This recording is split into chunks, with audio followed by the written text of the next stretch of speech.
Chapter 34. Where do you think she's headed? Matt asked Jolene, still looking toward the door Alex had just walked out of. Probably out to the barn, or maybe the pasture. She's always been one to prefer the outdoors to being inside. She moved around the kitchen, getting lunch ready. And she's independent too. Hates relying on anyone for anything, he said, turning back to face her. She is. Any advice for me? He looked down at his hands folded on the bar in front of him. When it comes to Alex? Be honest, win her heart and give her yours in return. And trust. Trust is a big thing to her, so be worthy of hers too. He listened carefully, intent on remembering it all. Giving her my heart is no problem, she's already got it. But does she know that? Have you told her? No. He shook his head and fiddled with his fingers.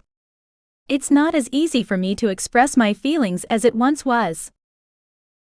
There are other ways to show her how you feel, without actually saying it. Once a pair is mated, there's no doubt.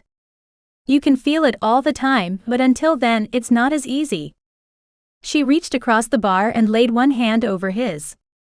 You may have to brace yourself and just tell her. I'll do my best. He took a deep breath and let it out slowly. This wasn't a conversation he'd been looking forward to having, but he felt like he needed to do it. Ma'am? Yes. She must have heard something in his voice because she turned and looked at him, waiting for him to continue. How would you and your husband feel if I moved in with Alex? I assume you're talking about in the near future? She went back to moving around the room. Yes, ma'am. Well, I understand how things go among potential mates. It can often move quickly. In his head, Randy knows that. In his heart though, she's his baby. The only one he has left. He won't like it, but I'll do my best to help him be okay with it. This is assuming things progress between the two of you. And by that, I mean sealing your mating and eventually a wedding, though I won't push that last one as much as Randy will. Of course, not pursuing what's between us as far as it goes, including sealing our mating and marriage, was never something I had in mind. Why would I pick up and move more than 600 miles if I wasn't serious about her? How would I know? I met you less than a week ago. She stirred a pot on the stove. I will give credit for dropping everything and driving all night when you found out she'd been hurt though. That says a lot. Both about your character and about how you feel about her. She went about her business and continued without looking at him. You're more than a bit older than she is, and Randy won't like that, but our kind tend to live a bit longer, so I'm sure you'll have a nice long life together if things go your way. Well, ma'am, I couldn't go that far. I thought I'd found my forever and always, but fate took her away from me. Her and our baby. I'd given up on the idea of ever loving anyone again. I didn't ever want to be hurt like that again. Then I happened across your daughter. She kind of found her way in before I realized what was going on. I'm sorry to hear about your loss, Matt. I'm assuming you and your wife weren't mated? No, ma'am. We were like you and your husband, in that she wasn't one of us. But we'd known each other for a long time. I never felt the instinct, not like I do with Alex. I thought I didn't need it, all I needed was her. And you didn't for the entire time you were together. But that instinct may also be what leads you to happiness again. And stop calling me ma'am. Jolene will do, or even Mrs. Parsons, but the ma'am business is getting old. Yes, ma'am, he said automatically. She shot him a dirty look out of the corner of her eye. Matt laughed and held his hands up in front of him, surrendering. I'm sorry, it was reflex. I'll try to do better in the future.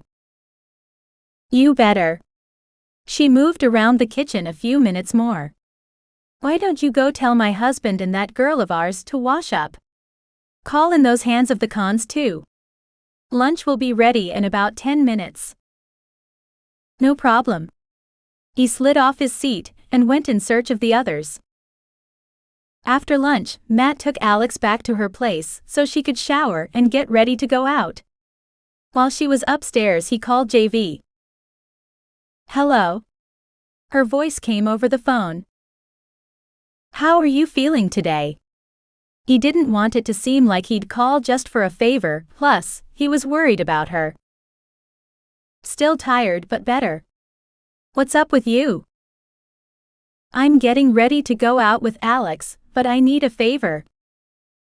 What? Tell me what there is to do around here that she'll like. JV laughed. Take her to eat, that's always a good bet.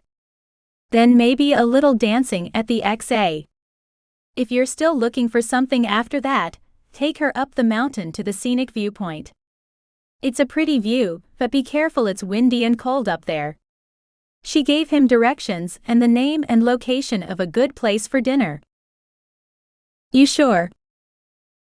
Yeah man, I'm sure. Take good care of her.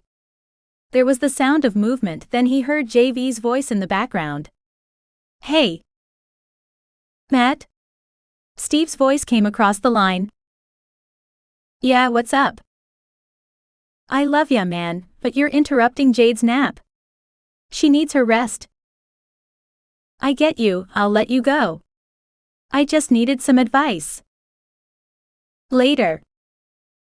JV's voice was distant, but he could hear her irritation as she spoke.